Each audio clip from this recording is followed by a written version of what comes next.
pleine nature, c'est magnifique. Ah ouais, Ouais, magnifique. La caméra, Jocelyn, il est en pleine nature là. ça y est, ça y est.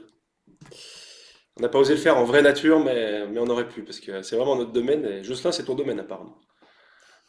Non? Mais t'aimes la montagne apparemment. Sur le fond d'écran, ça va bien. On finit d'admettre tous ceux qui sont en train d'arriver. Bonjour à tous. On est ravis de vous voir en direct. J'ai l'impression qu'il y a des gens qu'on a déjà vus là, qu'on connaît, non? Hélène, elle me dit quelque chose, Hélène, quand même. Alors, eh ben, les autres vont arriver, et puis on les acceptera pendant le webinaire. Merci à tous d'être là. On est vraiment ravis de vous recevoir pendant cette demi-heure, enfin 45 minutes, voire une heure de webinaire et de présentation sur un sujet qui est important, qui nous est cher, qui est le syndrome de l'imposteur et la légitimité. Donc, on pense aussi que c'est un sujet qui est important pour vous et qui résonne. Le but de ce webinaire, c'est que ce soit interactif, ce soit vivant. Donc, si vous voulez poser des questions pendant qu'on intervient, vous levez la main. Vous savez, il y a une petite main sur Zoom, et puis éventuellement, on vous interrogera. Sinon, bah, gardez vos questions pour la fin. Évidemment, à la fin, il y a toujours un espace de 15 minutes pour répondre à vos questions. Le, le plan, il est simple, c'est qu'on vous explique un petit peu pourquoi est-ce qu'on est là, qui on est aussi quand même, parce que peut-être que vous nous voyez à travers le réseau, mais qu'on vous explique un petit peu notre histoire et surtout ce qu'on fait. La question du syndrome de l'imposteur, qu'est-ce que ça représente pour nous? Comment est-ce qu'on le voit dans les yeux des personnes qu'on accompagne, notamment au quotidien? Ce qu'on en pense aussi, pourquoi en fait c'est un problème et comment s'en sortir? Comment aller chercher la légitimité? Là où il faut la trouver. Et puis on parlera aussi, restez jusqu'à la fin, on parlera d'une histoire, d'un exemple d'une personne qui va certainement faire écho avec vous et ce que vous viviez peut-être. Et puis on vous posera quelques questions. Ça va pour tout le monde? Allez, eh ben, Vous écoutez. pouvez peut-être alors couper vos micros pour ceux qui l'ont pas fait, parce que des fois il y a des bruits parasites, et puis vous n'hésitez pas à l'ouvrir quand vous voulez intervenir. Ça ne nous gêne absolument pas, au contraire. C'est des choses à dire. Le but c'est d'enrichir aussi ce webinaire, puisqu'on a affaire à des professionnels aussi, donc c'est intéressant Absolument. d'avoir les points de vue de tout le monde. Euh, On va commencer du coup. Alors pourquoi ce webinaire? Ben, parce qu'en fait, le syndrome de l'imposteur, on l'a aussi connu, on l'a aussi goûté, on le goûte un petit peu tous les jours. Mais on se disait que si on écoutait trop syndrome de l'imposteur, ben on ferait pas ces webinaires et surtout on n'irait pas emmener des gens marcher en montagne pour faire du coaching et manger de la raclette. En fait, c'est important pour nous d'expliquer que le syndrome de l'imposteur, on le vit au quotidien comme tout le monde. Par contre, on reste aligné avec ce qu'on veut être et ce qu'on veut faire, et on fait les choses par l'expérimentation. On est beaucoup dans l'expérimentation, on va vous expliquer rapidement notre histoire, et c'est aussi ce qu'on veut vous transmettre à travers ces 45 minutes, c'est que finalement, par l'expérimentation, par l'abondance, la joie, l'inspiration, c'est là qu'on trouve des réponses insoupçonnables et insoupçonnées. Est-ce que tu veux commencer par expliquer qui on est, Jeannot? Ouais, allez, on y va. Juste peut-être une petite remarque, c'est que si on avait eu toujours ce syndrome de l'imposteur, on n'aurait jamais fait ce webinaire parce que on se serait toujours senti moins bon que les autres. C'est sûr. Donc on s'est lancé, on y va, on est devant vous et on a hâte d'échanger aussi sur ça. Alors qui on est? Ben, c'est assez simple. On est deux coachs un petit peu décalés parce qu'on a décidé il y a déjà quelques années de vivre une aventure dans une manière un peu particulière, c'est-à-dire que de la vivre avec ce qu'on est, ce qu'on représente, ce qu'on aime, ce qui nous fait vibrer. Et nous, ce qui nous fait vibrer, bah, c'est la montagne, c'est la nature. Et, euh, et pourquoi on a finalement créé les marches narratives, puisque vous savez qu'on est co-créateur des marches narratives, c'est que qu'est-ce qui nous a amené à ça? C'est surtout notre envie d'être à l'extérieur et surtout l'expérience qu'on a commencé à vivre en faisant ça. Et on va en parler, ça a un vrai lien avec la notion de légitimité de faire les choses. On a commencé par expérimenter des choses et se poser après la question comment on peut l'amplifier. Donc voilà, on a créé les marches narratives parce que avant tout, on s'est ancré dans la nature et on a découvert que la nature finalement arrivait à débloquer tellement de choses naturellement qu'on s'est dit qu'on ne coacherait plus jamais dans un bureau parce qu'en tout cas ça ne nous ressemble pas et ce qui nous ressemble nous c'est d'embarquer, de déconnecter les gens avant d'aller déplier tout ce qu'ils ont à l'intérieur pour en faire quelque chose.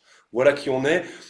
Peut-être qu'on peut vous dire, nous, ce qui nous anime au quotidien, on a trois valeurs fortes qu'on a détectées justement en travaillant ensemble, en coachant ensemble. Ces trois valeurs, c'est la simplicité tout d'abord. On aime les choses simples. Dès que c'est compliqué, on fuit. Et on a une petite alarme dans notre tête qui, lorsque ça devient trop compliqué, on se dit, oula, on n'est pas au bon endroit. Restons plus simples, soyons nous-mêmes. Ça a un vrai lien avec ce qu'on va vous dire après. La deuxième valeur, c'est l'audace. On n'en serait pas là et on ne serait pas devant vous et on n'aurait pas accompagné des centaines de personnes si on n'avait pas eu l'audace de penser qu'on était à notre place pour le faire. Donc ça aussi, c'est une valeur qui nous tient à cœur. Et quand on doute, on se raccroche surtout à cette valeur de se dire, soyons audacieux, allons encore plus loin.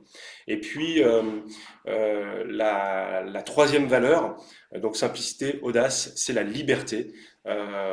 Tout ce que l'on fait, c'est pour, évidemment, trouver, aller chercher cette liberté, mais surtout la ressentir.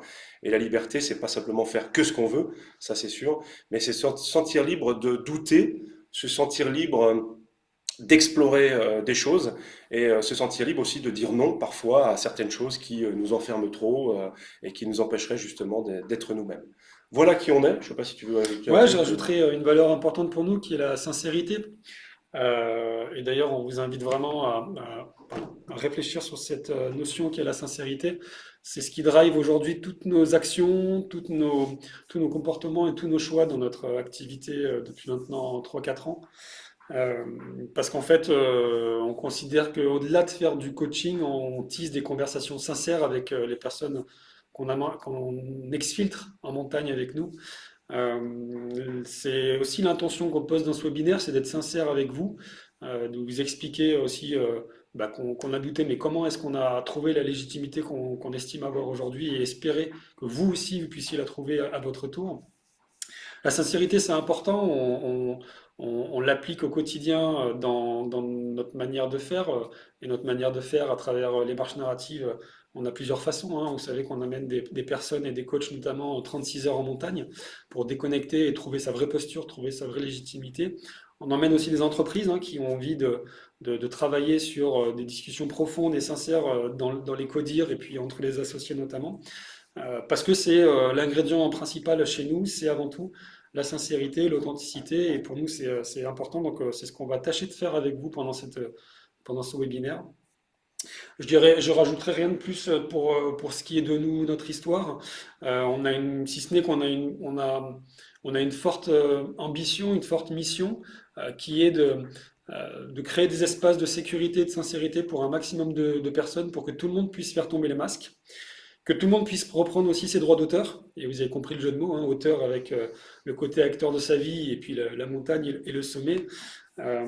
Et c'est une mission qu'on s'est donnée depuis 3 4 ans maintenant. On aura besoin d'autres personnes pour la porter, parce qu'en fait, il y a du monde sur Terre et on ne pourra pas aider tout le monde. Mais voilà, on a une grande ambition avec ça, et on veut vraiment créer une philosophie, un mouvement, quelque chose qui puisse permettre vraiment de retrouver un peu plus de liens dans ce monde. On perd beaucoup de liens et c'est notamment une des raisons pour laquelle le syndrome de l'imposteur existe, c'est que justement on perd du lien avec soi et qu'on va chercher de la légitimité extérieure.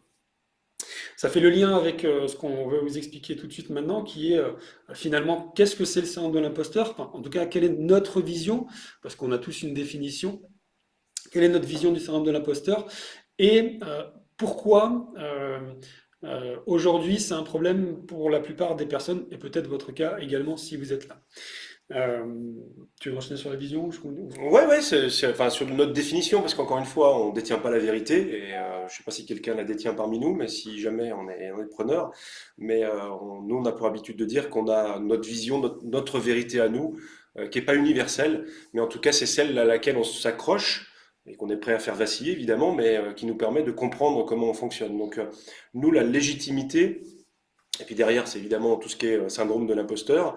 On l'a défini assez simplement, c'est-à-dire que on se dit qu'en fait c'est un ensemble de sentiments, de blocages, de barrières qu'on se met et qui surtout nous empêchent de passer à l'action. Voilà, ça paraît assez simpliste comme définition, mais au final, si vous réfléchissez à vous, si c'est votre cas, qu'est-ce qui fait que de temps en temps vous ne vous sentez pas légitime de faire quelque chose? Eh ben, en fait, c'est pas tellement la définition qui est importante, c'est ce que vous ressentez et qui, au final, arrive à ne pas vous faire passer à l'action. Vous empêche, vous englue dans des comparaisons, on va y revenir, dans des modèles sociétaux, sociaux, etc., qui font que ben, vous empêchez, vous ne vous autorisez pas à faire quelque chose. Donc, on va revenir sur ça, mais je pense que ça, c'est la manière de définir assez simplement ce que nous on ressent quand bah, on a ce petit syndrome qui revient et on se souvient des moments importants dans notre vie où on a lancé des choses et où on s'est dit si on ne le fait pas, qu'est-ce qui se passe? Si on reste bloqué dans cet état d'esprit de est-ce qu'on a la compétence pour ça? Est-ce qu'on est légitime pour ça? Est-ce qu'on est prêt pour ça? Est-ce qu'on a tout fait bien comme il faut avant de se lancer? Si on avait fait ça, on ne serait pas devant vous, on n'aurait pas lancé les marches narratives, on n'aurait pas accompagné encore une fois des centaines de personnes pour justement pas que travailler là-dessus, mais faire en sorte de travailler sur leur propre identité, qui elles sont vraiment, comment elles sortent de justement ces injonctions quotidiennes pour trouver qui elles sont, parce que notre but ultime, c'est qu'elles passent à l'action, c'est qu'elles en fassent quelque chose. Donc voilà, je ne sais pas si ça résonne déjà en vous, cette définition que nous, on porte, hein, et en laquelle on croit, de n'attendons pas d'être complètement prêts pour démarrer, et puis surtout, identifions tous ces sentiments qui font qu'au final, la seule stratégie de ces sentiments-là, bah, c'est de nous empêcher de passer à l'action. Ouais, on pourrait presque résumer ça avec une question qu'on aime bien poser nous et qu'on aime bien se poser régulièrement, c'est finalement c'est quoi ma place? Quelle est la place que je m'autorise à prendre? Quelle est la place que je considère avoir dans le milieu du coaching ou ailleurs? Mais c'est quoi? Quelle est ma place? Et on a introduit ce séminaire avec une question un peu provocatrice qui était et si le syndrome de l'imposteur avait raison? Et ben en fait, pourquoi on dit ça? Parce que très souvent, on va chercher, on essaie de répondre à cette question, donc quelle est ma place, par des validations ou des reconnaissances extérieures à nous-mêmes. Qu'est-ce qu'on veut dire par là? C'est que bien souvent, quand on se lance, quand on veut faire quelque chose, on va s'appuyer sur le regard des autres.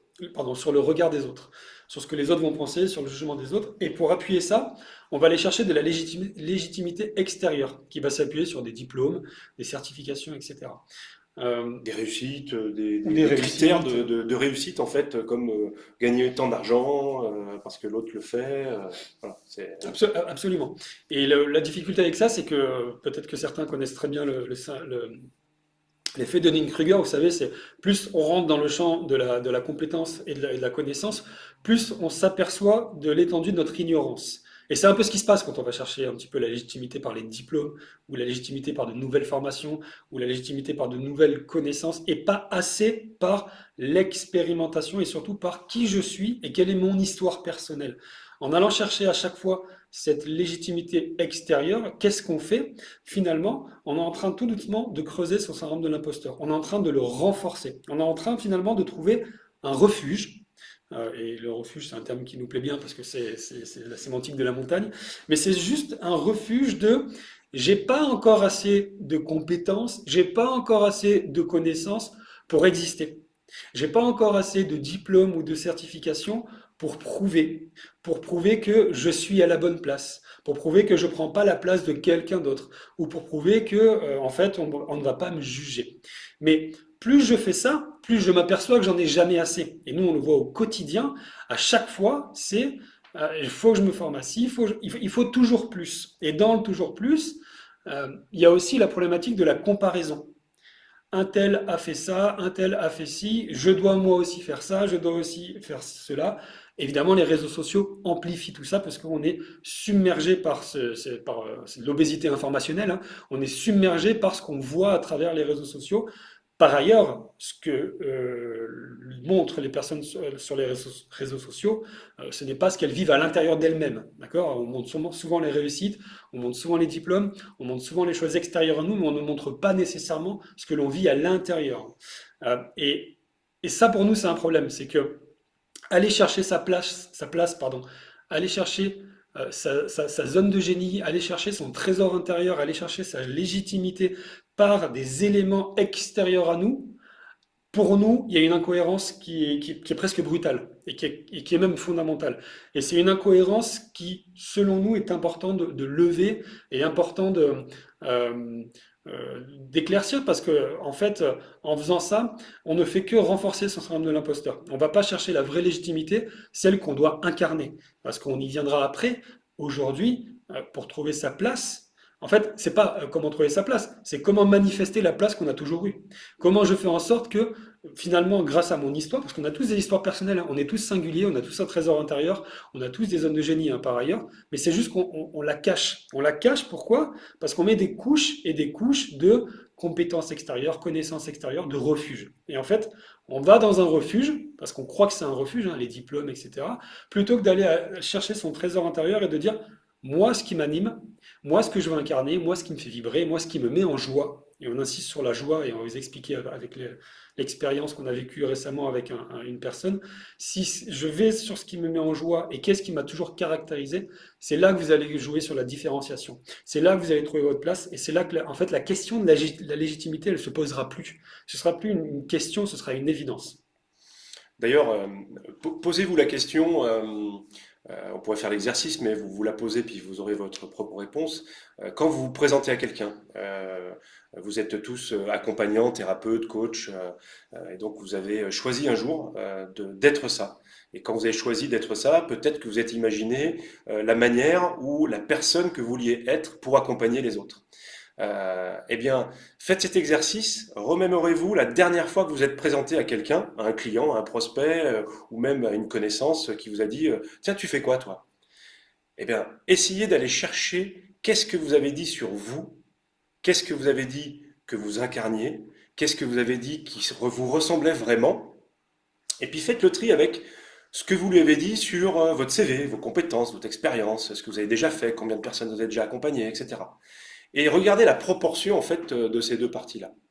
Je suis persuadé que la plupart d'entre vous, et c'est pas une critique, mais parce qu'on est conditionné comme ça, on a l'impression qu'il faut se présenter aux autres par la compétence, par l'expérience et pas par qui on est. Alors, des fois, c'est parce qu'on se dit non, non, mais moi je suis dans l'humilité, et je veux pas trop me mettre en avant, mais ça cache souvent en fait quelque chose, c'est que on ne sait pas vraiment qui on est, ou plutôt comment apparaître aux autres sincèrement, puisque la sincérité est vraiment très importante dans ce moment-là. C'est comment je me présente sincèrement en expliquant et en faisant comprendre en quelques mots à la personne qui je suis et pas ce que je fais, pourquoi je le fais et qu'est-ce qui fait que je le fais comme ça. Vous voyez? Donc peut-être que ça résonne chez certains d'entre vous. Posez-vous la question et remémorez-vous ce moment-là et recherchez surtout la première phrase ou les premiers mots que vous avez prononcés. Souvent, et nous on l'a fait plein de fois, jusqu'à ce qu'on comprenne que finalement, ce qui nous décrivait, c'était pas nos diplômes, parce qu'on en a, mais c'est pas ce qui nous décrit, c'est pas notre expérience, parce qu'on en a, une expérience de vie, une expérience professionnelle, des expériences professionnelles, mais c'est pas ce qu'on incarne. Ce qu'on incarne, c'est ce qu'on en a fait, et ce qu'on incarne surtout, c'est ce qui on est exactement, et qu'est-ce qui nous donne le droit finalement d'être devant vous, d'être à côté d'une personne qui vient nous voir pour l'accompagner. Qu'est-ce qui fait qu'on mérite cette place-là? Voilà. Donc posez-vous cette question. Enfin, je ne sais pas si quelqu'un déjà là veut prendre la parole pour nous dire comment il se présente ou comment il a le sentiment de se présenter, sans que ce soit d'ailleurs un jugement ou quoi que ce soit, mais votre ressenti quand vous vous présentez, est-ce que vous ressentez ça? Est-ce que vous commencez par ben voilà, moi je suis diplômé, je suis RNCP 6, 7, 8, 9, 10, voilà, j'ai fait telle école, j'ai telle expérience, j'ai accompagné tant de personnes, etc. Est-ce que quelqu'un veut prendre la parole déjà? Est-ce qu'il y a quelqu'un a l'audace de prendre la parole devant tout le monde? Hélène, tu lèves la main, c'est ça? Ou tu te remets les cheveux? Non, Non, super, tu te lèves la main. Merci Hélène, merci bonjour, pour ton audace. je vais chercher mon micro. Vas-y, vas-y, on Euh, t'écoute. et donc, bah, forcément, tout ce que vous me racontez, ça résonne énormément. C'est vrai que pendant longtemps, je fais aussi moi-même cet exercice régulièrement, où je m'aperçois que je confonds un peu mon identité sociale, finalement mon statut, etc., et mon identité profonde. Et c'est vrai que maintenant, et c'est drôle parce que je l'ai encore fait hier, maintenant je me présente comme une personne en chemin, tu Ok, vois. Voilà, donc en recherche voilà, enfin, de la version voilà, la plus alignée possible, etc. Et souvent, ça surprend, ça déstabilise énormément.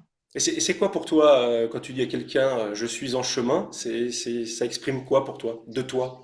Qu'est-ce que ça dit de toi que tu es en chemin?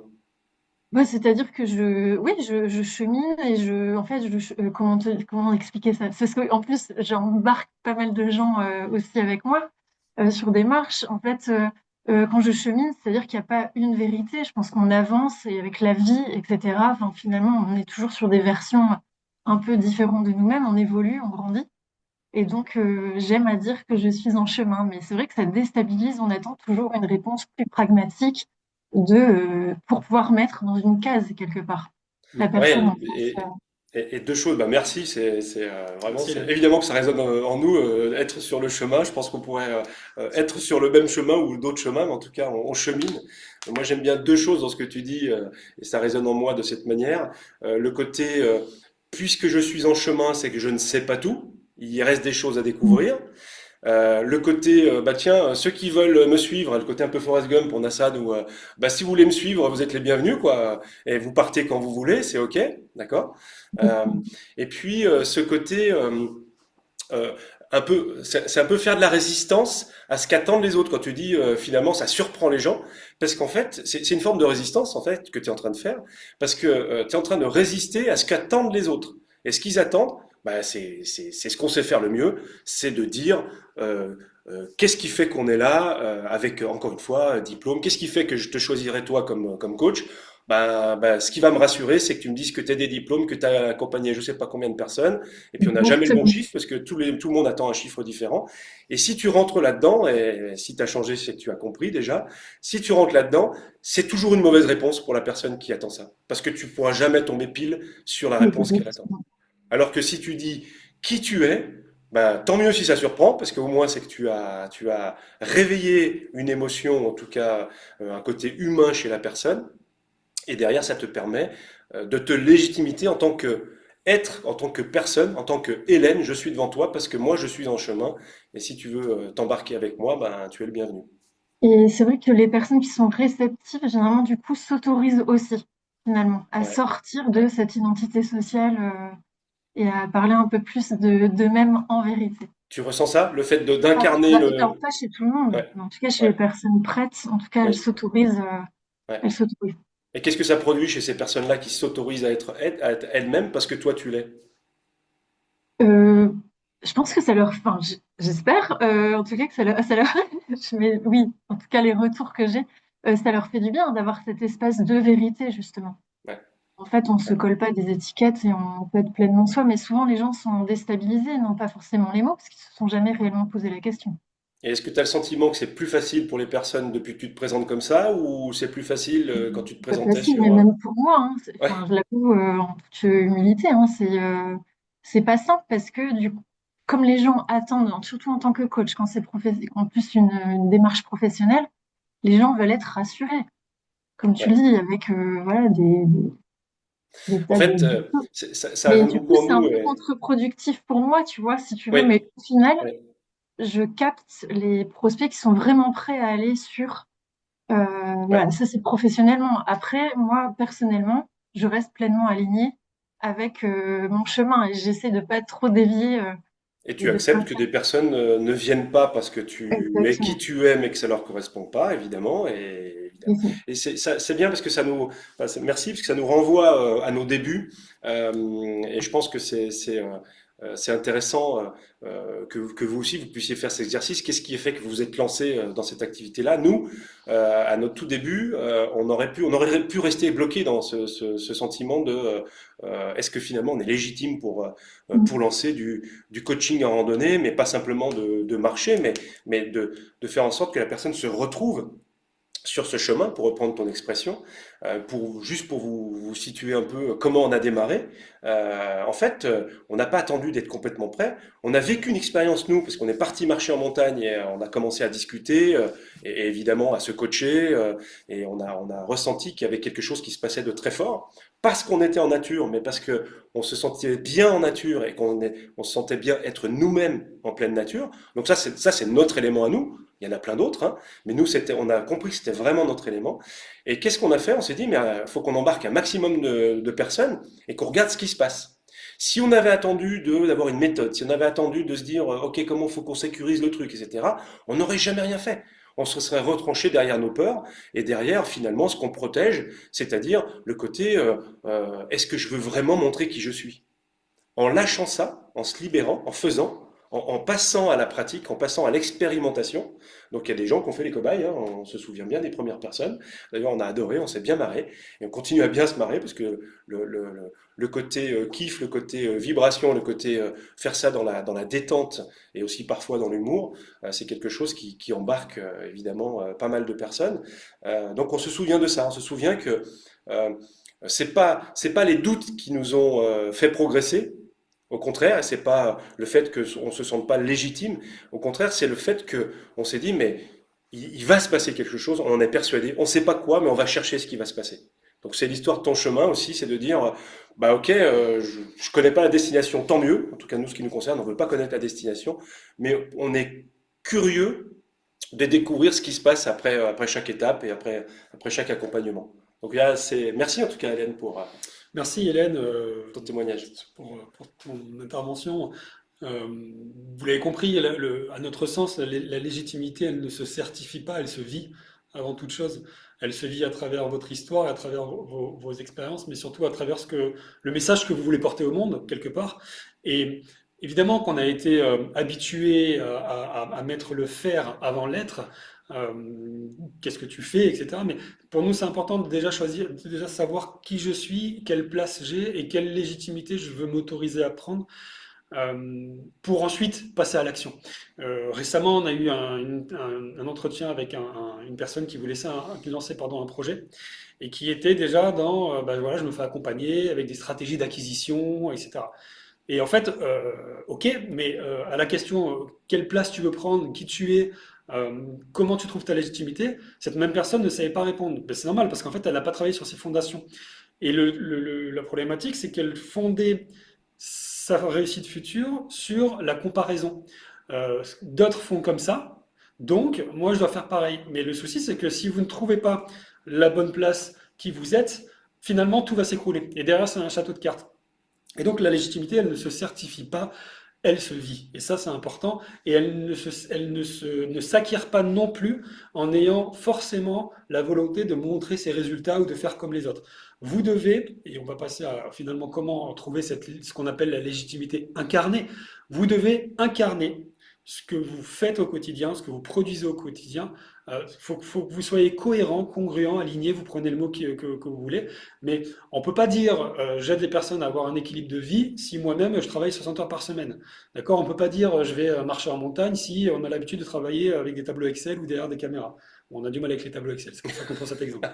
Mais certains sont très bien. Mais certains sont très bien. Non, c'est important d'incarner. Pour incarner, vous savez, on parle souvent dans un marché, dans un marché, l'océan bleu ou l'océan rouge. Ce côté un marché saturé, c'est un océan rouge, c'est-à-dire il y a tout le monde. L'océan bleu, c'est là où on va créer, on va presque créer notre marché. Il ne s'agit pas de vouloir toujours réinventer la roue, parce que parfois c'est très bien d'aller dans des marchés existants. Non, ce qui est important, c'est de dire, finalement, qu'est-ce qui fait que vous ne cherchez pas à être meilleur qu'un autre ou que les autres, mais qu'est-ce qui fait que vous cherchez à être singulier? Qu'est-ce qui fait que vous vous autorisez à afficher et affirmer votre singularité, votre différence si vous voulez, à travers votre histoire personnelle, vos croyances et vos convictions? Autrement dit, contre quoi vous luttez presque? Contre quoi qu'est-ce que vous défendez? Qu'est-ce que vous êtes prêt demain à défendre si vous deviez monter sur une scène devant 5000 personnes pendant 1 heure et sans prise de notes, pardon, c'est quoi le sujet que vous êtes prêt à défendre, quoi? C'est en allant chercher vraiment qu'est-ce qui fait votre singularité? Et cette singularité, vous la trouvez à travers votre histoire déjà, premièrement. Vous la trouvez à travers les transformations que vous avez vécues. Si vous avez traversé des périodes difficiles ou douloureuses, ou si vous avez traversé quoi que ce soit, eh ben, peut-être que vous pouvez aider d'autres personnes à faire de même, parce que vous l'avez fait. Parce que vous serez donc la personne la plus légitime pour le faire. Vous savez, il y a une phrase qu'on aime bien, qui n'est pas de nous, mais qui est très simple, qui dit: «Personne ne peut rivaliser avec vous pour être vous». Ça veut dire ce que ça veut dire. Si vous cherchez à suivre des modèles ou à suivre d'autres personnes, en fait, vous ne ferez qu'emprunter la trace de quelqu'un d'autre, mais vous ne serez jamais vous. Donc cette légitimité incarnée, ce trésor intérieur, on aime bien prendre la métaphore ou l'image de l'alchimiste dans Paulo Coelho, enfin de Paulo Coelho dans l'alchimiste plutôt, pour ceux qui connaissent, c'est déjà en vous. C'est pas la peine d'aller chercher à l'extérieur, d'accord? C'est pas la peine d'aller empiler des couches et des couches de diplômes.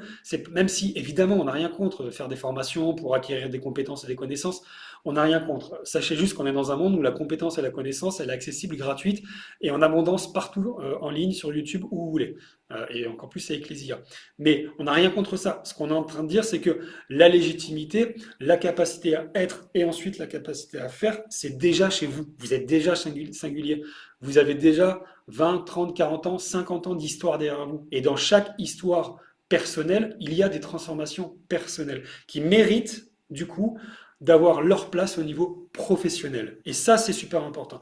On arrive dans un monde où tout devient lisse, tout devient commun. Non, justement, c'est le moment, pardon, il y a quelqu'un qui vient d'arriver que je vais accepter, c'est le moment de crier haut et fort qui vous êtes. C'est le moment de montrer à l'extérieur de vous qui vous êtes à l'intérieur de vous. Et il ne s'agit pas de faire de l'introspection pendant toute une vie, même si c'est utile à tout le monde. Il s'agit de regarder pour ensuite démontrer. Et quand vous faites ça, quand vous trouvez votre place, quand vous vous autorisez à trouver cette légitimité, tout d'un coup, vous attirez des personnes. Et ça, on insiste là-dessus parce que nous, on le voit au quotidien, à travers ce qu'on vit, mais à travers les personnes aussi qu'on a vu se transformer dans nos accompagnements. À chaque fois que les personnes vont chercher à devenir autre chose que ce qu'ils sont déjà, ils sont dans une lutte. Et en fait, ils sont ce qu'on appelle, ils entreprennent avec la peur. La peur de manquer, la peur de ne pas assez faire, la peur de ne pas appartenir à un groupe, la peur de ne pas être d'avoir de reconnaissance, d'amour, d'affection, la peur. Ils sont pas dans la joie, ils sont pas dans l'abondance. Et nous, ce qu'on dit toujours, c'est allez chercher ce qui vous met en joie, allez chercher ce qui vous met en abondance. Et ça, c'est pas à l'extérieur de vous, c'est à l'intérieur de vous. Quand vous faites ça, il y a une forme de résonance, il y a une forme de vibration qui se crée chez les autres. Et les autres vont venir à vous parce que vous êtes vous, pas parce que vous êtes quelqu'un d'autre.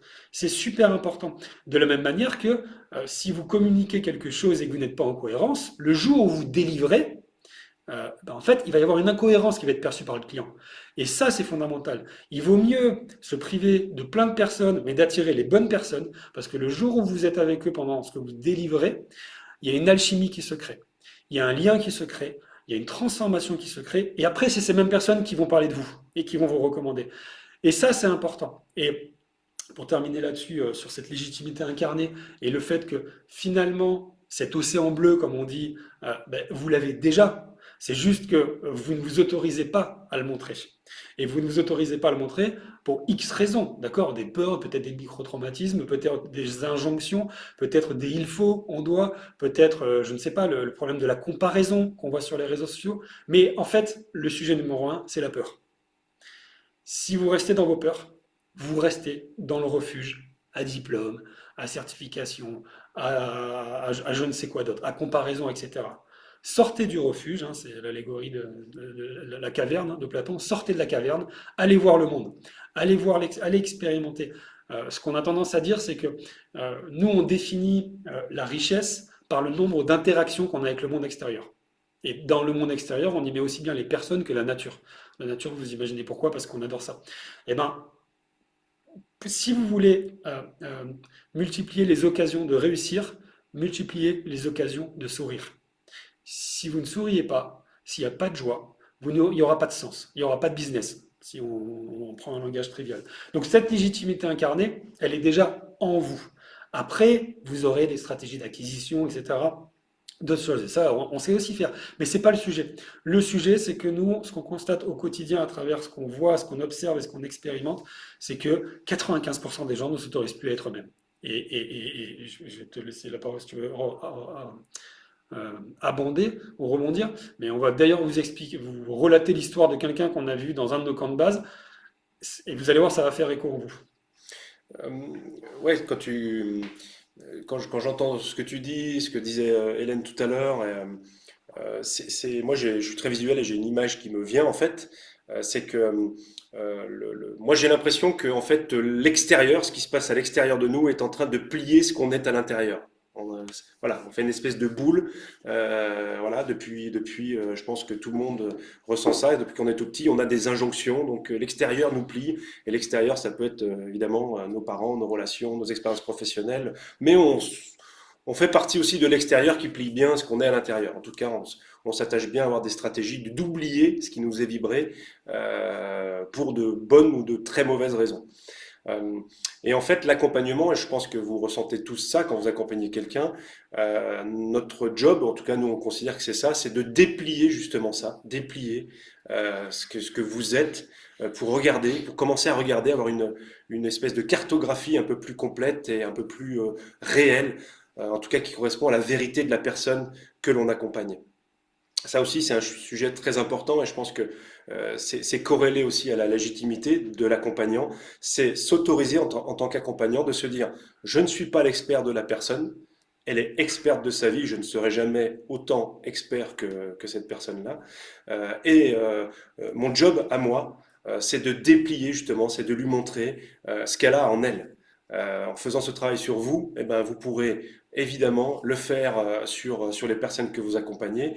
Et il n'y a rien de plus puissant de redonner à la personne justement cette légitimité de regarder qui elle est vraiment pour qu'elle en fasse quelque chose, pour qu'elle change des choses chez elle. Parce que si elle vient vous voir, c'est bien justement parce qu'elle veut changer des choses. Sinon, elle ne serait pas venue vous voir. Et si elle vient vous voir à ce moment-là, c'est parce que c'est important pour elle, c'est parce que c'est son moment et c'est ça qui l'amène à vous. Donc, en vous raccrochant à ce qu'on appelle cette légitimité incarnée, vous vous autorisez à être vous quand vous accompagnez, eh bien, vous autorisez l'autre, c'est ce que tu disais, Hélène, tout à l'heure, vous autorisez l'autre à faire de même et vous l'embarquez dans ce sillage-là, vous l'embarquez dans cet état d'esprit pour lui permettre justement de se retrouver. Donc, si on veut synthétiser ça, c'est assez simple, hein. Comment voulez-vous accompagner et aider les gens justement à retrouver qui ils sont si vous-même vous avez encore des zones de brouillard? Allez déblayer ce brouillard-là, allez regarder ce qui se passe sur votre sommet, la vue qu'il y a sur votre sommet, acceptez de voir ce qu'il y a et surtout ne laissez pas les autres vous dire ce que vous devez voir ou ce que vous devez ressentir. Allez chercher vous ce qui vraiment vous fait vibrer. Voilà, c'est vraiment cette posture-là que nous, il nous semble intéressant d'incarner quand on accompagne, c'est d'abord d'aller chercher votre identité et ensuite de l'offrir au monde et ce monde-là viendra vous rencontrer. Voilà, et finalement, sur cette partie-là de la légitimité incarnée, la question, c'est pas suis-je assez bon? La question, c'est suis-je assez cohérent, finalement? Est-ce que je suis assez cohérent entre ce que je dis, ce que je fais et ce que je suis? C'est pas suis-je assez bon? On sera jamais assez bon. Il y aura toujours un expert meilleur que nous. C'est pas le sujet. Mais suis-je assez moi-même?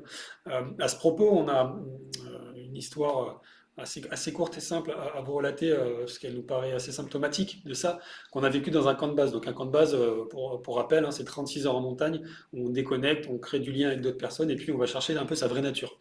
On va chercher un peu sa profondeur. Dans ce camp de base-là, on a deux, trois rituels comme ça qu'on aime bien faire, qui est évidemment la marche narrative, on va marcher en montagne, la raclette, mais ça c'est pas ce qui nous intéresse, et surtout aussi une expérience intense, profonde et sincère qu'on fait vivre aux 8 personnes qui sont avec nous, qui est la cérémonie, ça s'appelle la cérémonie du témoin extérieur, qui est issue de la pratique narrative que pratique James à mes côtés, où en fait on tisse une conversation avec une personne qui veut bien être la personne qu'on va questionner, et puis les 7 autres personnes observent la situation, et parmi les 7, il y a une autre personne qui sera le témoin extérieur, c'est-à-dire qui va expliquer enfin, qui va nous expliquer à nous comment elle a vécu la conversation qu'on a tissée avec la 8e personne. Lors de cette conversation qu'on a eue avec un jeune coach, on ne va pas dire son prénom, mais peu importe, qu'on adore et que vous connaissez peut-être, qui est très présent sur les réseaux, et qui voilà, il nous expliquait un petit peu comment sa vie, son histoire, ce qu'il avait vécu dans son enfance, qui il était, petit garçon, quel lien il tissait avec son père, qui était à ce moment-là très important pour lui. Il était beaucoup dans une émotion joyeuse, et qu'il expliquait qu'aujourd'hui, dans son métier, dans le développement de son activité de coach, il avait perdu cette joie, il avait perdu bah, finalement ce qui le reliait à comment il était enfant et ce qu'il vivait avec son père, euh, parce qu'il voulait faire comme les autres. Parce qu'il voit tous ces gourous, vous savez, ces gourous qui vous vendent des trucs, des formations à 10 000 balles pour vous monter sur scène et vous crier dessus. Je caricature, mais on n'est pas loin. Tu les aimes pas, hein? Je les aime pas ceux euh, mais peut-être qu'un jour ce sera moi qui crierai sur les gens. Je sais pas. Non, je serai là pour te dire non. Tu me diras non. Et en fait, il avait perdu cette joie, et puis il était en fait, il était dans la peur, et on voyait bien qu'il était dans la contrainte. Et aujourd'hui, il se posait la question, mais en fait, est-ce que je continue ou pas, quoi? Est-ce que je vais y arriver? Euh, et c'est en regardant ce qu'il y avait à l'extérieur, donc la comparaison ici, qu'il commençait à se perdre, qu'il commençait à douter, qu'il commençait à se tendre, et en fait, il commençait à perdre son identité. Et en travaillant cette expérience-là, et en faisant intervenir le témoin extérieur, qui disait, mais en fait, moi, ce que je ressens et ce que j'entends quand tu parles, c'est que, alors, il y a déjà tout en toi, c'est juste que tu as perdu cette joie que tu avais quand tu étais enfant. Et cette joie, elle va se manifester de différentes manières, en se reconnectant à sa joie. Aujourd'hui, il va faire un spectacle de coaching, enfin, c'est génial, quoi. Mais juste en voulant faire ce que d'autres lui disent, ou en tout cas en regardant ce qui existe et qui n'est pas lui, il était en train de se perdre. Et du coup, il creusait son syndrome de l'imposteur. Enfin, quand je dis creuser, il amplifiait son syndrome de l'imposteur. Il savait plus quelle était sa place, tout simplement parce qu'il avait perdu. Et tout simplement parce qu'il n'avait pas été voir, se rappeler, mais en fait, quel enfant tu étais? Et d'ailleurs, c'est une question que vous pouvez vous poser. J'étais quel enfant? C'est une question qui est assez puissante. Parfois, on a du mal à y répondre parce que on peut avoir du mal à se souvenir de quel enfant on était ou quelle enfance on a eu. Si c'est le cas, je vous invite à demander à votre entourage, si vous avez frères, sœurs, parents, mais finalement, quel enfant vous étiez. Parce que peut-être dans la définition ou dans la description de l'enfant que vous étiez, du regard enfin, de la part des personnes qui étaient là à ce moment-là, vous aurez des réponses bien plus précieuses que dans n'importe quelle stratégie d'acquisition, formation ou vidéo Instagram que vous pouvez voir. Assurément, dans l'enfant que vous avez été, il y a déjà énormément de réponses. Et donc cette histoire, elle nous avait beaucoup ému à ce moment-là, et ça avait beaucoup ému l'Assemblée. Grosso modo, on était tous en train de pleurer, hein, pour faire ça. Mais finalement, ça nous avait tous reconnectés aussi à notre propre enfance, notre propre joie. Et donc, quand il y a de la joie, il y a de l'abondance. D'accord? Et il ne s'agit pas de trouver les réponses juste en se disant quel enfant j'ai été, ok, donc je vais être comme ça comme coach. Il s'agit juste, pardon, de se reconnecter à qu'est-ce qui vibre, qui je suis et comment les autres me décrivent et qu'est-ce qui va faire ma différence avec d'autres. Dans cet exemple aussi, ce qui était intéressant quand on a fait ça, c'est que on est allé chercher ce qui était précieux pour la personne. Et ça, c'est ce qu'on vous invite à faire, hein, pour vous et puis évidemment ceux que vous accompagnez. Qu'est-ce qui était précieux? Alors là, on est remonté dans l'enfance parce que la conversation nous a amené à ça et nous, on n'avait pas d'intention de l'amener dans son enfance, mais c'est lui qui est allé tout seul. Ça aussi, c'est une posture intéressante de laisser la personne aller là où elle veut et pas essayer de la guider forcément en se disant, tiens, là, il y a un truc, il faut que tu ailles dans ton enfance. Non, si vous voulez y aller, vous y allez. Euh, je pense à ça parce qu'en fait, dans cette expérience-là, il y a aussi le présent. Qu'est-ce qu'il vivait au présent? Qu'est-ce qui faisait qu'aujourd'hui, ça frottait, ça n'allait pas? Qu'est-ce qui faisait qu'il perdait l'énergie? Qu'est-ce qui faisait qu'il en était presque à dire, je ne sais pas si je fais pour ça et je pense que je vais arrêter. Vous voyez, c'est ça, et on revient à ce sentiment d'illégitimité. Puisque je n'y arrive pas, je vais arrêter parce que je ne suis pas capable. Et en fait, il n'avait pas les bons critères de réussite. Il s'était approprié des critères de réussite d'autres personnes. Je vous en cite deux très simples. Un, il voulait gagner 300 000 euros par an parce qu'il voyait des coachs qui annonçaient, on peut pas le vérifier, hein, mais qui annonçait qu'il gagnait 300 000 euros par an avec ce qu'il faisait et qui vendait des méthodes, évidemment, voilà exactement ce qu'il faut faire pour arriver à gagner 300 000 euros par an. Donc, son critère de réussite, c'était de dire, moi, je veux faire aussi bien que lui, parce que c'est ce que je veux, ça. Je veux vivre de mon activité, et puis c'est possible être encore plus riche. Donc, voilà, mon critère de réussite, c'est ça. Et en fait, quand on regarde bien, son critère de réussite, c'était pas ça. Il pensait que c'était ça. Mais qu'est-ce qu'il y avait derrière? Il y avait un besoin, et vous le savez tous, un besoin de sécurité financière pour le coup, mais aussi d'autres besoins, on va pas tout détailler là, mais en allant chercher finalement qu'est-ce qui fait qu'il est allé chercher ce critère qui ne le correspondait pas, on est arrivé et il s'est aperçu que finalement, il courait pas après le bon sommet. Il allait chercher le sommet d'un autre et pas le sien. Et donc c'est ça aussi, je pense, qui brouille nos pistes au quotidien dans ce que l'on fait ou ce qu'on veut incarner, ce que l'on veut être. C'est de trop regarder ce qui se fait autour et de se dire ah ouais mais lui il fait mieux que moi, elle fait des trucs que j'aimerais bien faire mais j'y arrive pas et qui finit par nous décourager. Donc là, on est en train de vous dire que c'est comme une espèce de balance hein, quand on avance, on est sur le chemin, comme dirait Hélène. Il y a une espèce de balance où, d'un côté, il y a tout ce qui se passe à l'extérieur qui est en train de plier notre intérieur, comme je disais tout à l'heure, qui est en train de nous dire mais t'es pas assez bon, qui es-tu pour faire un truc pareil? Il y en a d'autres qui vont faire mieux que toi. Qu'est-ce que tu peux apporter de plus que les autres qui font ça depuis des années et qui gagnent plus d'argent que toi? Ok, on a ça. Et puis on a notre intérieur qui peut rééquilibrer, voire même faire pencher la balance du bon côté, qui est de moi, je vais incarner qui je vais le faire à ma manière, et surtout, je m'autorise à faire en sorte d'accepter que des personnes ne le verront pas ou ne croiront pas en moi, c'est ok, mais je vais attirer tous ceux qui justement pour qui ça résonnera et que je pourrai accompagner comme je suis, parce que en étant comme je suis, non seulement moi je vais vibrer et je vais avoir de l'énergie, mais aussi je vais en transmettre. Parce que les gens qui viennent nous voir quand on les accompagne, et pour vous c'est exactement ça, c'est elles manquent d'énergie. Si elles en avaient suffisamment, elles iraient chercher toutes seules les solutions. Mais si elles viennent vous voir, c'est justement parce qu'elles n'ont pas ça. En transmettant, évidemment qu'elles se mettent en mouvement. Et si vous voulez en transmettre, c'est aller puiser cette énergie renouvelable que vous avez, qui est d'être vous. Voilà, donc déjà 46 minutes, on est déjà arrivé Voilà, à la fin de on peut en parler pendant des heures. ce webinaire. Simplement, avant de passer à vos questions, euh, posez-vous des questions voilà, qui peuvent conclure un petit peu tout ce qu'on vient de se dire. Pardon, mais est-ce que finalement, est-ce que je prêche ce que je vis? Est-ce que je véhicule? Est-ce que je le vis moi déjà dans un premier temps? Est-ce que je m'autorise à avoir ma place? Qu'est-ce que j'incarne? Qu'est-ce que je veux incarner? Et puis, si je devais un petit peu retrouver mes yeux d'enfant, qu'est-ce que je ferais finalement? Nous, c'est des questions qu'on aime se poser régulièrement et qu'on vous invite à vous poser. Euh, on espère que ce qu'on vous a euh, bah, transmis, j'allais dire, ou en tout cas ce qu'on a voulu exprimer aujourd'hui avec ce webinaire, ça a eu de la résonance chez vous et puis ça a ouvert des voies, des chemins, des perspectives. Nous, c'est des questions qu'on aime bien se poser. On vous a mis un lien dans le chat pour prendre rendez-vous avec nous, pour ceux qui voudraient prolonger et venir se poser les mêmes questions avec nous. Notre intention aujourd'hui, c'est de vous aider à trouver ces réponses-là. C'est tout, rien d'autre. Donc ceux qui veulent prendre ce rendez-vous avec nous, c'est avec grand plaisir, c'est dans le chat, vous prenez, et puis ben, on aura plaisir à discuter, à se découvrir, et puis à vous aider à se poser les bonnes questions par rapport à cette légitimité, rien d'autre.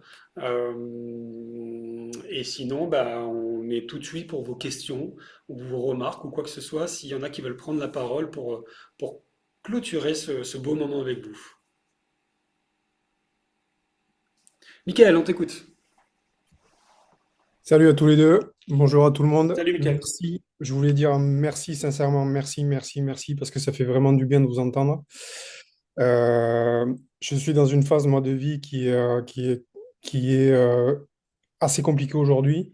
Et ça fait vraiment du bien de vous entendre et d'entendre des gens qui vont chercher en profondeur, qui arrivent à rentrer en eux, à vraiment aller chercher ce qui les anime, ce qui les donne envie d'avancer et qui donne envie aux autres. Et ça fait vraiment du bien. Merci beaucoup en tout cas. Et je ne vous connaissais pas et je crois que je vous kiffe. Michael, on te kiffe aussi, tu vois, Non, déjà. mais c'est juste très simple. Et en fait, aujourd'hui, on va chercher des choses qui sont très, très loin et très, très compliquées. Alors que la simplicité, elle existe, la vulnérabilité, elle existe, l'authenticité, elle existe. Et en fait, le fait de poser des mots et de dire qui on est réellement et de ressentir sur l'instant qui on est, ça fait du bien à soi, mais ça ouvre les portes à tout le monde. Et comme disais tout à l'heure, Cédric, c'est plat, c'est lisse aujourd'hui. Et c'est réellement plat et c'est lisse aujourd'hui. Et moi, je m'emmerde dans ce monde. Et vraiment, je m'emmerde. Et pour revenir un peu au sommet à la montagne, il y a un mois et demi en arrière, 2 mois et demi en arrière, j'ai dû fermer ma structure parce que j'en pouvais plus. En fait, elle me consommait de l'énergie, j'en pouvais plus. Ça faisait trop d'années que je voulais arrêter. En fait, elle me consommait plus. Je suis passé par une phase, en fait, pendant à peu près un mois où j'avais tellement de trucs, la peur du manque, mon cerveau, il était en train de péter un câble. Je suis parti 3 jours en montagne, sans bouffe, dans un refuge. Et je me suis hiberné, je suis resté hiberné là-bas et j'ai eu toutes les réponses. Franchement, j'ai eu des réponses de dingue. Depuis des années, je vais en montagne et je vais en nature, que ce soit l'océan, la campagne, la montagne. Et en fait, les réponses, on les a. Mais il faut juste aller les chercher. Et la plupart du temps, elles sont dans le silence, elles sont avec soi-même. Et ça fait mal, ça vient réveiller des choses à l'intérieur, mais ça fait partie du jeu. Donc, merci beaucoup. Michael, On est touché déjà, hein, voilà, on va commencer par dire qu'on est très touché par ce que tu nous dis et évidemment qu'on ressent une certaine émotion derrière tes mots et tes propos. Euh, Te dire que la simplicité et la joie doivent être des moteurs au quotidien. Évidemment, c'est facile à dire. Évidemment, dans un quotidien où on est submergé de peur et de besoins, hein, ne serait-ce que financier, ben, parfois on se perd et on ne sait plus quoi faire. Nous, ce qui est important, et on t'invite vraiment on aimerait vraiment continuer cet échange avec toi, parce qu'évidemment, on a envie de te poser plein de questions par rapport à ce que tu as dit, mais on va pas le faire là, devant les autres. Mais nous, ce qui est important, et c'est peut-être le message que vous devez retenir aussi, parce que c'est notre quête qu'on veut transmettre, c'est garder le lien. Aujourd'hui, on perd le lien à travers soi et à travers les autres et à travers la nature à cause de tout ben voilà, tout va très vite, quoi. Tout va très très vite et puis tout devient uniforme. Mais je crois que ce qui est important, et c'est ce que tu fais, Michael, devant les autres personnes, en exprimant ce que tu exprimes avec vulnérabilité, finalement, tu gardes le lien avec toi et tu crées un lien avec nous. Et ça, pour ça, on te remercie vraiment profondément et chaleureusement. C'est très dur aujourd'hui de garder le lien avec soi-même. On est tellement happé par l'extérieur, on a tellement de conditionnements depuis très très longtemps et tellement de choses qui sont là que c'est un bordel sans nom aujourd'hui. Oui, malheureusement, tu as raison et je crois que personne là peut te donner tort.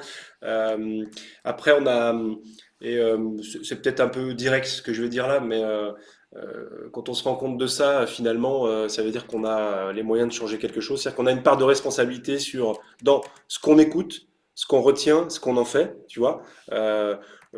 Enfin, je donne mon exemple personnel qui est pas un exemple universel, encore une fois, mais moi j'ai été assez traumatisé par ce qui s'est passé pendant la période du Covid.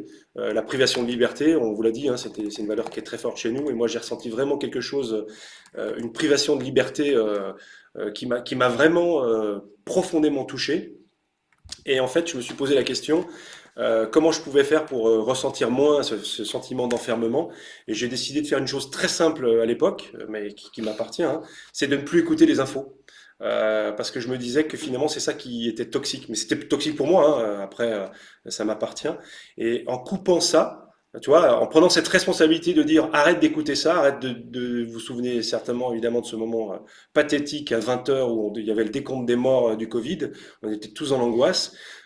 J'incrimine personne, mais en tout cas moi ça m'a beaucoup traumatisé d'en arriver là, à se dire il faut prendre conscience d'un truc grave parce qu'en faisant le décompte des morts qui est autour de nous, en coupant ça, j'ai retrouvé ce qui était important pour moi, et c'est pas simplement la liberté, mais j'ai retrouvé plein de choses qui étaient importantes pour moi. Tu vois, donc tout ça pour dire que on a une certaine responsabilité de qu'est-ce qu'on accepte de l'extérieur qui vient nous nourrir ou nous polluer, et de faire le bilan de ça et de se dire bah ça non je prends plus, j'écarte.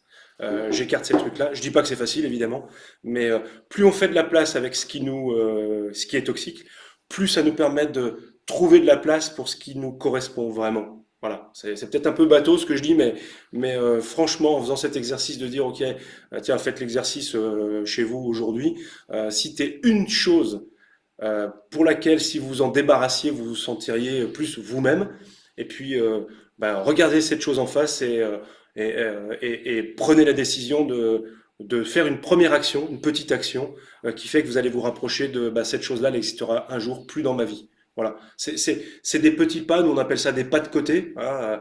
Venir marcher avec nous, bah, c'est déjà faire un pas de côté. Venir, bah, les clients quand ils viennent vous voir, ils ont déjà fait un pas de côté.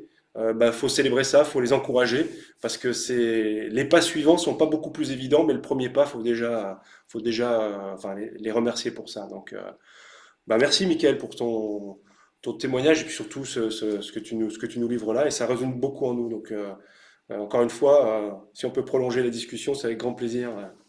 J'ai pris rendez-vous. À bientôt. Super, merci À beaucoup, bientôt, Mickaël. Mickaël. Merci. Quelqu'un d'autre voudrait partager ou réagir sur ce qui vient de se dire ou ce qu'on a dit? Vous posez une question. Est-ce qu'il y a des gens pas d'accord? Ça aussi, ça nous intéresse, des gens qui sont pas Possible. d'accord. Non, on ne le veut pas. Ça nous fait On avancer. ne le veut pas. Non, on ne le veut pas. Si, si, on est sur le chemin, elle l'a dit. Ça va, les Il y a, choses. sur le chemin, on voit des gens qui ne sont pas d'accord. Clem, on adore ta moustache. Est-ce que derrière cette moustache, il y a une question? Ah, j'adore sa moustache. Ok, bam, c'est tombé sur moi. Ouais. Non, non, non, non. Moi, mes questionnements sur expérimenter euh, et pas s'arrêter sur les j'ai pas assez de connaissances, etc. Je suis d'accord, je cherche un peu où mettre la balance de ça parce que on accompagne des gens aussi et on peut être en sincérité avec ce qu'on fait, avec ce qu'on porte. Ben, faut pas non plus. Faut rester. Enfin, faut pas non plus faire n'importe quoi. Je dis pas que c'est le cas, voilà, mais en tout cas, avec les personnes qu'on accompagne et on entend beaucoup aussi sur le coaching. Bah voilà, tout le monde se revendique coach, tout le monde. Enfin, le terme est un peu galvaudé et faut trouver pour moi le bon curseur entre, ok, j'expérimente, j'ai ce qu'il faut, j'ai suffisamment de technique pour accompagner dans l'écologie de la personne, assurer que tout ira bien pour elle et je vais pouvoir réellement l'accompagner. Et bon, ben en fait, je tente des trucs parce que ça me paraît bien et finalement, ouais, c'est peut-être pas au niveau des déontologie, on n'est peut-être pas dans ce qu'on cherche, quoi. Donc voilà, je suis un peu sur ce questionnement-là. Ouais, merci Clem je peux t'appeler Clem, hein, parce que c'est marqué Clem dessous, c'est Ouais, peut-être ouais, Clément. ouais, c'est un peu le surnom, ouais, je crois. Il y a Isab également. Ouais, ouais, et Clem et Isab, tchuss, hein. Donc, moi, je vais te dire comment enfin, ce que tu me dis me parle vraiment dans le sens où ton propos, si j'ai bien compris, hein, c'était de dire que, et à travers la légitimité, et notre propos, c'est pas de dire les formations, c'est pas bien. D'accord? Et tu as raison là-dessus. Tu as prononcé le mot déontologie. Oui, et heureusement qu'il y a une déontologie dans ce métier. Heureusement qu'il y en a qui la respectent. La déontologie passe aussi par le fait que on se sent capable d'accompagner une personne. Et pour ça, évidemment qu'on peut pas tout inventer. C'est pas que notre expérience personnelle qui fait que on est légitime justement pour accompagner des personnes. Donc des formations, des techniques, des pratiques. Évidemment que si on les apprend pas, peut-être qu'on peut se sentir un peu perdu et du coup faire prendre des risques à la personne qu'on accompagne. Donc ça, c'est la première chose et on est évidemment très d'accord avec toi. Euh, Simplement, ce qu'on dit et ce qu'on affirme et ce qu'on vous invite à faire, c'est euh, si vous êtes là et que vous accompagnez des personnes, c'est que vous avez fait des formations. On imagine bien que vous n'êtes pas juste lancé comme ça et si c'est le cas, c'est OK aussi. Mais si vous avez fait des formations, commencez déjà par expérimenter ce que vous savez déjà, ce que vous avez appris, commencez par expérimenter. Et faites-le vous. C'est-à-dire que faites-en quelque chose qui vous ressemble. Vous n'êtes pas obligé de suivre à la lettre toutes les étapes ou tous les outils qu'on vous a donnés, que vous avez pu acquérir. Ça c'est une base et ça vous rassure vous. Le client, normalement, il ne le voit pas tout ça. Mais ça ne fait que vous rassurez vous. Servez-vous de cette assurance que vous avez parce que vous avez déjà une méthode ou des outils pour expérimenter et les customiser. Faire en sorte que quand vous faites quelque chose avec quelqu'un, ça vous ressemble. Et c'est parce que ça vous ressemblera, vous ne serez pas obligé de regarder vos notes, vous ne serez pas obligé de suivre la méthode à la lettre parce que on vous a dit de faire comme ça. Tu vois, c'est ça, je pense, la nuance. C'est un premier pas de dire, OK, j'expérimente, je fais, je teste. Je me sens bien, je me sens pas bien. Est-ce que c'est OK pour moi? Est-ce que c'est OK pour la personne? Et j'avance comme ça. Et c'est ça aussi qui vous permettra de vous trouver vous, de trouver ce qu'on appelle cette place, hein. Des fois, le nom est un peu galvaudé, mais quelle place je veux tenir, quelle position je veux tenir dans ce monde du coaching. Si j'expérimente pas les choses, je pourrais jamais l'affirmer. J'en serai jamais certain. C'est pas parce qu'on m'a dit qu'il fallait faire comme ça que ça me ressemble. Tu vois, donc c'est ça aussi, hein, je pense, c'est passe à l'action, expérimente, trompe-toi, évidemment. Mon Dieu, j'espère pas trop gravement pour tes clients, c'est ça. Mais et je vais terminer là-dessus. Et moi, c'est quelque chose qui nous a beaucoup libéré de notre posture de coach, ce qu'on appelle standard. C'est-à-dire, on va prendre une méthode, aller la suivre, et puis finalement embarquer la personne qu'on accompagne dans un truc qui voulait pas du tout aller. Mais nous, il fallait qu'il aille là, parce que sinon, on se sentait pas bien. Qu'est-ce qui nous a libérés? C'est une chose toute simple. On s'est dit, la chose la plus précieuse qu'on a en nous en tant qu'accompagnant, c'est la curiosité.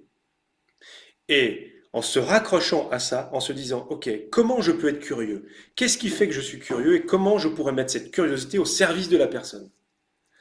Fais ça, fais simplement ça. La prochaine fois que tu accompagnes quelqu'un, dis-toi, OK, je ne sais rien sur la personne, je ne veux rien savoir avant qu'elle arrive, d'accord? Mais mon seul questionnement, c'est ma curiosité qui va me guider. Et cette curiosité, quand on dit tu la mets au service de la personne, ça veut dire que tout ce que la personne va dire, tu vas vérifier si elle comprend ce qu'elle se dit à elle. Parce que ce qu'elle dit, c'est pas pour toi, c'est pour elle. Et ça lui sert plus à elle qu'à toi d'ailleurs. Toi, tu n'as pas la responsabilité de faire des synthèses, des rapports, etc. Quand tu accompagnes quelqu'un, ben c'est exactement ça. Par contre, quand tu mets ta curiosité au service de la personne, eh ben, tu vas lui permettre de raisonner. Tu m'as dit ça, excuse-moi, moi je comprends pas. Pour moi, ça veut dire ça. Est-ce que pour toi, ça veut dire ça ou ça veut dire autre chose? Toi, c'est ça, tout simplement, d'être curieux. Et ça te permet, ça te libère du carcan de il faut que je suive la méthode. Non, fais confiance à ta curiosité et mets-la au service de la personne. Si ça te parle, évidemment. Ouais, bien sûr, complètement. Complètement. Il y a en effet, je suis d'accord avec toi, il faut se détacher de certaines choses, faut se détacher d'une méthode, d'un carcan ou autre. Tu vois, je parlais encore de curseur. Où est-ce que je le mets, le Oui. curseur sur je m'en détache et, mais oui, c'est important de suivre certaines choses aussi. Donc voilà, ça passe par l'expérimentation, comme tu dis, et il faut arriver à, du coup à trouver ce terreau fertile pour expérimenter. Voilà. On va donner Oui, la parole à Stéphane. Attends, ouais. excuse-moi, Non, ouais, j'ai lu. juste avant de donner la parole à Stéphane, euh, c'est une question d'identité aussi. Vous êtes entrepreneur avant toute chose, avant même d'être, enfin, ouais, avant même d'être coach. Et soyez entreprenant. Et je pense pas que la question, le sujet soit au niveau ni de l'expérimentation, ni du diplôme. Je pense qu'il est de est-ce que je suis cohérent? Parce que si je suis cohérent avec ce que je propose et ce que je vis avec mes clients, il peut rien m'arriver. Si ce que je propose, c'est une écoute sincère et puis faire un bout de chemin avec quelqu'un, on fera une écoute sincère et un bout de chemin avec quelqu'un. Et c'est certainement parfois, si c'est pas tout le temps, 100 fois plus puissant que quelqu'un qui nous promet 10 000 € par mois ou une transformation ou je te guéris de ton truc. Soyez cohérents. Le sujet, il est là. Il n'est pas dans. Vous savez, Yuval Noah Harari, qui a écrit l'histoire d'Homo sapiens, dans son livre qui est connu, hein, voilà, ça vaut ce que ça vaut. Il dit quelque chose qui est très juste. Finalement, tout ce que l'homme a créé, c'est une construction de l'esprit. Tout ce qu'on a créé, c'est une construction d'esprit. Les diplômes, la chaise, enfin la chaise non, parce que c'est réel, mais tout ça, ce sont des constructions d'esprit qui n'ont de sens qu'à travers la personne qui les dicte. Donc en fait, c'est subjectif. Donc la déontologie, c'est une construction d'esprit. Évidemment, il ne s'agit pas de ne pas faire avec, mais il s'agit avant toute chose, et individuellement et collectivement, soyons cohérents. À partir du moment où on est cohérent, il se passe des choses sincères avec soi-même et avec l'autre. Et je pense qu'on manque trop, tout le monde, hein, dans ce monde, d'incohérence et de sincérité. Et c'est ça le vrai sujet. C'est pas tant l'expérimentation et le diplôme, et tu as raison de poser la question comme ça, mais je pense que si tout le monde est cohérent et qu'on fait preuve de sincérité, on entreprend de la bonne manière, et dans ce cas-là, on atteint ce qu'on veut atteindre avec les personnes. Bon, après, voilà, mais c'est des sujets passionnants. Merci d'aller sur ces sujets-là, parce qu'on pourrait parler des heures. Mais Stéphane, voilà, soyez cohérents. Stéphane, pardon, excuse-moi. Merci, Clem. Merci pour cet échange. Ouais, vous m'entendez? Oui, Stéphane. Ouais, je voulais juste rebondir sur le sujet qui a été amené par Clem, cette histoire d'expérimentation. Si on est comme, alors j'ai pas bien saisi d'ailleurs vos identités. Cédric, ça va? Après c'est James, c'est Franck, c'est Jeannot, j'ai pas bien Ouais, compris. bon voilà, tout ça. Jeannot, Je suis tout Un ça. peu tout ça, d'accord, ok. Je suis pas bipolaire, mais je suis schizophrène. Donc, Ok. Euh, ouais, dans un coaching qui est justement conduit par la curiosité, moi en tout cas c'est ce que je pratique aussi, hein, c'est vraiment sur l'écoute et le questionnement. Expérimenter un outil, c'est au service de cette curiosité. Et moi, ça me dérange pas du tout d'être transparent avec le client, lui expliquer de toute manière que ma démarche de coaching, c'est que c'est lui qui est l'expert de ces solutions, et je suis là pour l'aider à accoucher de ces solutions. Et si on va dans un outil, c'est comme un brainstorming avec lui-même. C'est une piste, un levier pour aller creuser des choses, aller essayer de faire émerger des idées qui viennent plus facilement avec, je sais pas, on fait tel tel photolangage ou tel diagramme ou tel arbre de vie ou telle chose qui va faire émerger des idées, des réflexions, mais c'est juste un outil qui renforce ce questionnement et cette conversation qui est axée sur la curiosité, comme tu disais, hein. C'est, Donc, c'est, pour moi, l'expérimentation, elle n'est pas dangereuse dans la mesure où on la met au service justement du cheminement global de la démarche de coaching. Et si ça marche pas, si ça convient pas à la personne, on arrête, on repasse à une simple conversation ou à un autre outil, éventuellement quelques séances après, si on a l'impression que ça peut aider ça- à creuser justement une question. Oui, et en faisant ça, on peut être que d'accord avec toi sur ça, hein, dans la posture de l'accompagnant. Euh, en faisant ça, moi j'estime que tu respectes l'intelligence de la personne que tu accompagnes. Tu vois, c'est aussi lui donner cette responsabilité de, ok, moi je vais te proposer des choses pour aller pour évacuer ce brouillard-là. À toi de me dire et à toi de te dire si c'est quelque chose qui te fait avancer ou si on prend un autre chemin. Tu vois, c'est ce côté respectons l'intelligence des personnes qu'on Mm. accompagne. Partons du principe elles ont suffisamment de connaissances sur elles-mêmes, mais qu'elles n'ont encore pas tout à fait vu, mais elles l'ont, c'est en elles. Et puis partons du principe aussi qu'elles ont l'intelligence pour la trouver. C'est aussi ça, respecter la personne qu'on accompagne. Ouais. À partir du moment où on est dans un coaching justement déontologique, c'est pas Oui, gênant d'expérimenter des outils. Ce qui est dangereux, c'est d'expérimenter des choses qui sont pas déontologiques. Si je me dis, je vais aller faire de l'hypnose ericksonienne alors que je sais pas en faire, ça peut être dangereux. Par exemple, où je vais te prendre en psychanalyse alors que je suis pas psychanalyste, ça peut ouais, être dangereux. On est ouais, d'accord. ouais, tout à fait, c'est vrai. Et l'autre point que je voulais évoquer, bah, voilà, c'était vous remercier pour le webinaire. Moi, je suis complètement dans cette démarche-là. Euh, Bah, je suis en création de mon activité et j'ai pris cette voie-là justement euh, pour aller davantage dans ce qui me met en joie et ce qui me fait plaisir. Et dans les premières semaines, voire les premiers mois après je ne passais pas par un congé de mobilité, mais voilà, dans les premiers mois de ce congé, j'ai été repris finalement par ce que vous décriviez, hein, en ayant conscience plus ou moins, en prenant de plus en plus conscience, mais effectivement, au tout départ, ah oui, ouais, je deviens indépendant, il faut que je trouve des clients, il faut que, enfin, à terme, hein, puisque j'étais en congé de mobilité, j'avais pas encore l'entreprise, mais euh, euh, à ne pas suffisamment prendre de recul, à ne pas suffisamment réfléchir sur ce qui me faisait vraiment plaisir comme type de client, comme type d'activité à leur fournir. J'ai dit, bah, qu'est-ce que je sais faire? Ah ouais, j'ai déjà fait ça comme salarié. Hop, je transfère directement et un peu dans l'urgence. Et en fait, bon, j'ai pris du temps et puis j'ai été aussi accompagné par des gens qui n'étaient pas coachs, mais qui étaient consultants en création d'entreprise, mais qui m'ont permis de pas démarrer tout de suite, justement. De profiter de mon congé de mobilité pour prendre le temps de poser les choses. Et bon, c'était très bien, hein. Ça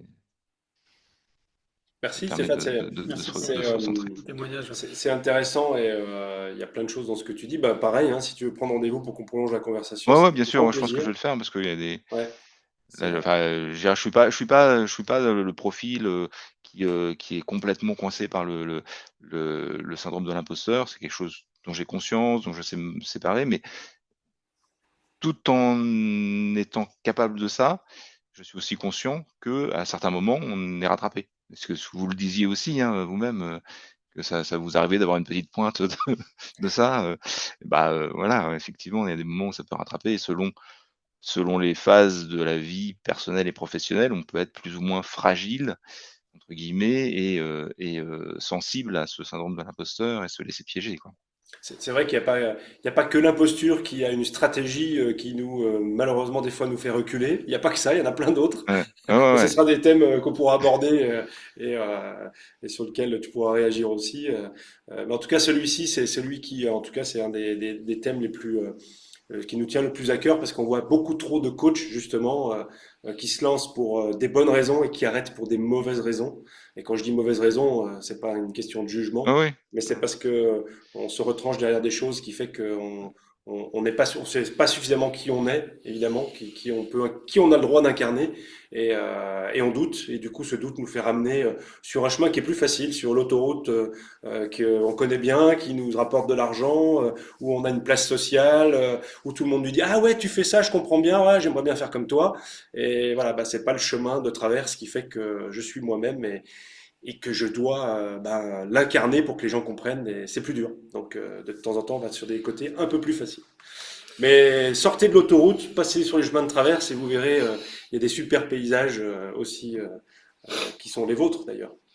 Merci. Merci Stéphane. Les amis, il est temps de se quitter et d'aller se restaurer, Manger. tout simplement, manger, Pour prendre de l'énergie. pour prendre de l'énergie. Pour la montagne. Merci d'avoir été avec nous jusqu'à 12h11. On vous renverra un mail avec le lien pour ceux qui n'auraient pas eu le temps ou qui voudraient se questionner, si vous souhaitez prolonger l'échange ou pas. Vous savez où nous trouver de toute façon, LinkedIn ou Instagram très simplement, ou par mail. Évidemment, on répondra à tout le monde. On espère que ça vous a apporté ce que ça pouvait vous apporter. On espère que vous avez passé un agréable moment. Ça a été le cas pour nous. On vous souhaite un bon appétit, puis à très bientôt. Et de belles fêtes de fin d'année. Et de belles fêtes de fin Et d'année, à c'est vous vrai. aussi. Voilà. Et pas trop de raclette, hein. Si, trop, la fondue. Bonjour à tout le monde. Au revoir tout le monde. Au revoir.